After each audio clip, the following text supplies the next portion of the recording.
Novel جانا تجھے جب جانا بائی نیلم ریاست ایپیسوڈ 9 منحوس مارا۔ یہ بھائی ہے میرا، لوگوں کے بھائی بہنوں کو رنگ گورا کرنے کی کریمیں لا کر دیتے ہیں اور میرا بھائی مجھے کالی ہونے کی بد دعا دے رہے ہیں۔ ارے بھائی، وہ کون سا ولی اللہ ہے جو اس کے منہ سے نکلی ابھی کے ابھی پوری ہو جانی ہے؟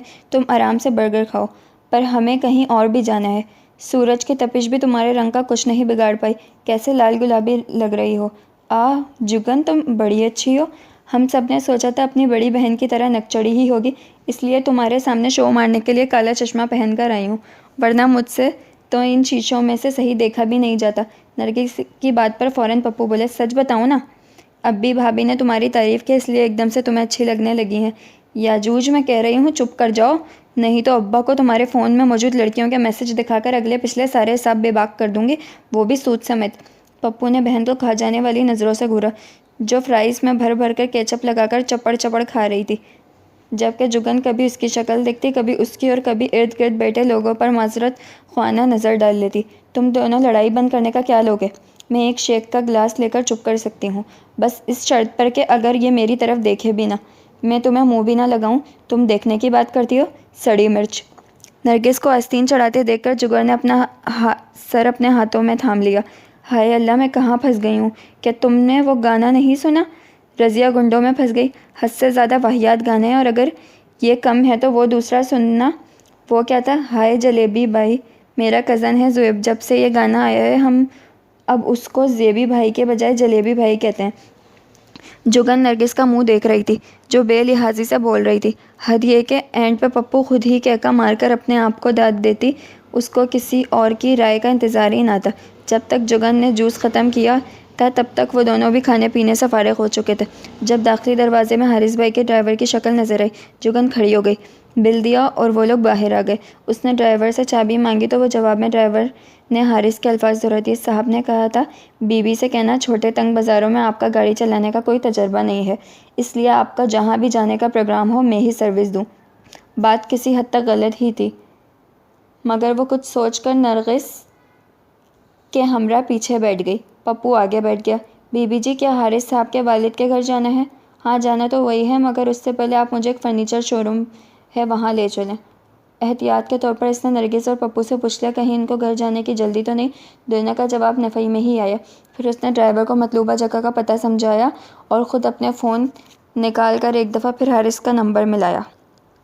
اپنے آفس میں بیٹھے حارث نے اپنے موبائل پر چمکتے نام کو دیکھا اور پھر ایک نظر اپنی بالکل سامنے والی نشست پر بڑا جوان شخص کو دیکھ کر دل میں ایک پل کو سوچا، آیا اس کے سامنے یہ کال لینی چاہیے یا نظر انداز کر دینی چاہیے؟ مگر دیکھنے والے بھی تو عقاب کی نظر رکھتے ہیں۔ سامنے بیٹھا شخص اپنے بھائی کے فون پر اپنی بیوی کا نام آتا دیکھ چکا تھا، کیونکہ فون دونوں کے درمیان رکھی میز پر ہی تو پڑا ہوا تھا۔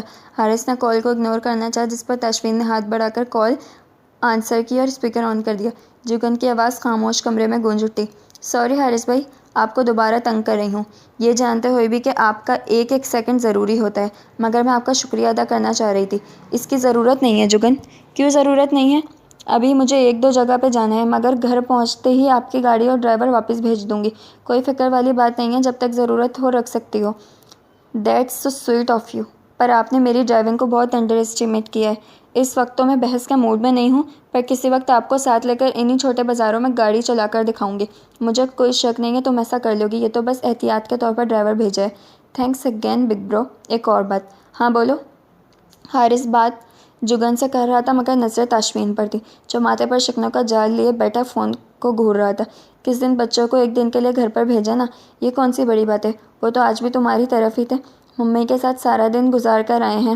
تم واپس آ جاؤ، پھر پورے ہفتے کے لیے ان کو ساتھ رکھ لینا۔ حارث بھائی، میں اپنے گھر کی بات کر رہی ہوں، ممی کے گھر کی نہیں۔ جگن کی جھجک لیے آواز سنائی دی۔ تاشفین نے ہاتھ بڑھا کر فون اٹھایا اور پورے زور سے کھلی کھڑکی سے باہر پھینک دیا۔ حارث پہلے تو بے یقینی سے اپنی جگہ سے اٹھ کر کھڑکی کے پاس گیا، باہر دیکھا، اب چھٹی منزل سے نیچے سڑک پر گرا فون خاک نظر آنا تھا۔ تیش کھا کر واپس مڑا، دونوں ہاتھ جیب میں ڈال کر سر ایک جانب کو خم کر کے تاشفین سے مخاطب ہوا، جو کہ بڑے آرام سے ٹانگ پہ ٹانگ رکھ کر بیٹھا ہوا تھا۔ جہاں تک میں جانتا ہوں تاشفین، تم ایک بڑے مہذب انسان رہے ہو۔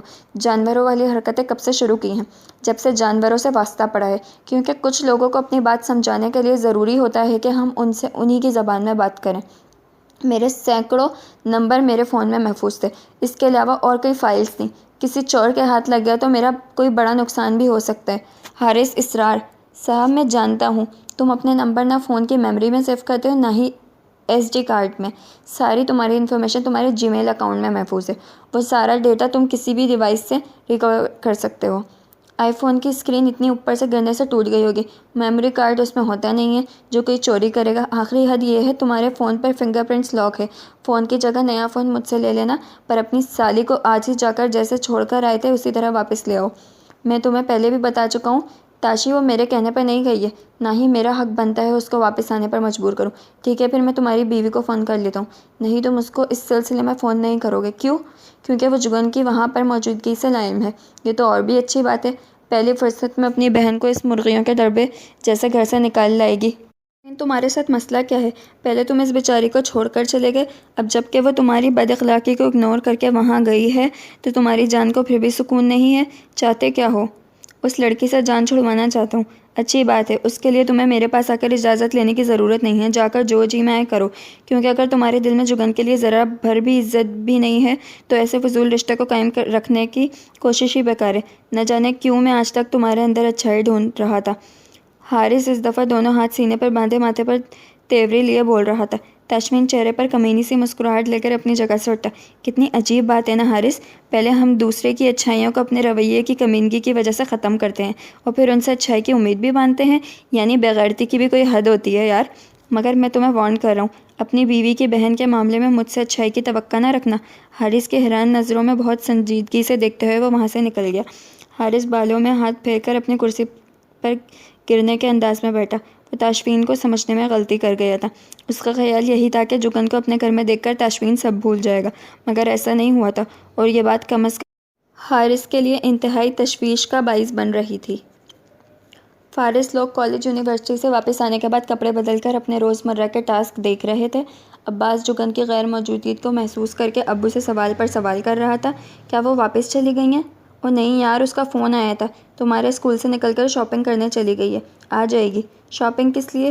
یہ اتنے بڑے بڑے بیگ لے کر آئی ہیں، پھر بھی شاپنگ کی ضرورت پڑ گئی؟ یہ تو ہماری نالائکی ہے نا جو اس کو پوچھا ہی نہیں کہ کسی چیز کی ضرورت تو نہیں۔ اب کیا وہ خود سے بھی لینے نہ جائے؟ اللہ کرے جو آپ کہہ رہے ہیں وہ سچ ہو، کیونکہ مجھے وہ بڑی اچھی لگتی ہیں۔ اسکول میں میری ہیڈ یہ جان کر بڑا امپریس ہوئی کہ میری آپی ایک فیشن جرنلسٹ ہیں۔ حسیب تندور سے روٹیاں لے کر آیا تو پہلا سوال یہی کیا، کیا ابھی تک نہیں آئی ہیں؟ اسرار احمد اپنے بیٹے کو بس دیکھ کر رہ گئے۔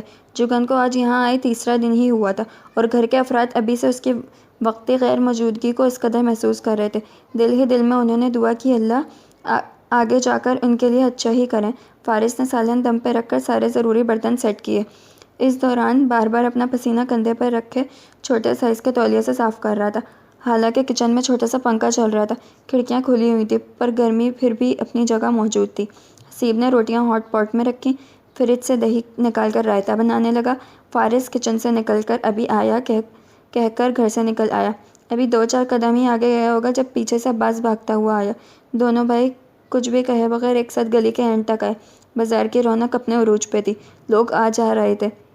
فارس کی نظریں بازار کے داخلی حصے کی جانب لگی تھی، جدھر سے آنے والے آیا کرتے تھے۔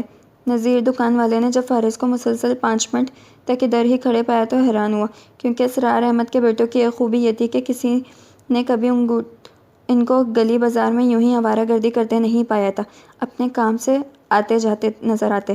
آخرکار اس کو حارث کی گاڑی آتی ہوئی دکھائی دی۔ اگلی سیٹ پر بیٹھے پپو کی مسکراہٹ کانوں تک پھیل گئی۔ فارس نے بڑی مشکل سے اپنا کہکہ دبایا، البتہ سر نیچا کر کے مسکرایا ضرور۔ گاڑی عین گلی کے سامنے رکی۔ فارس نے جگن کے لیے دروازہ کھولا۔ وہ شادابی سے مسکراتے ہوئے بولی، السلام علیکم۔ وعلیکم السلام، سامان میں لے آتا ہوں، آپ گھر جائیں۔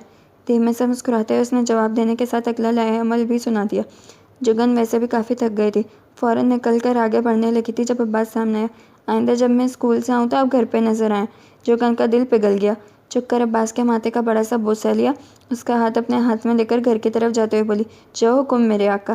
عباس ہنستے ہوئے نرگس کو چھیڑتا بولا، نگی باچی، آج تو لگتا ہے آپ نے میری بھابھی کے ساتھ مل کر خوب سیریں کی ہیں۔ ہائے باشی، آج بڑا مزہ آیا ہے، تمہاری بھابھی تو شاپنگ جینیس ہے۔ اس کی سزا یہ ہونی ہے آج کے بعد جب بھی میں شاپنگ کے لیے جاؤں گی اس کو ہی ساتھ لے کر جانا ہے۔ نرگس شام میں چکر لگانے کا کہہ کر اپنے گھر چلی گئی۔ عباس اور جگن اپنے گھر آ گئے۔ حسیب اور اسرار احمد باہر ہال میں ہی بیٹھے تھے۔ جگن نے مشترکہ سلام کیا، دیر ہونے کی معذرت کی۔ کوئی بات نہیں، جلدی سے منہ دھو کر آؤ، کھانا تیار ہے۔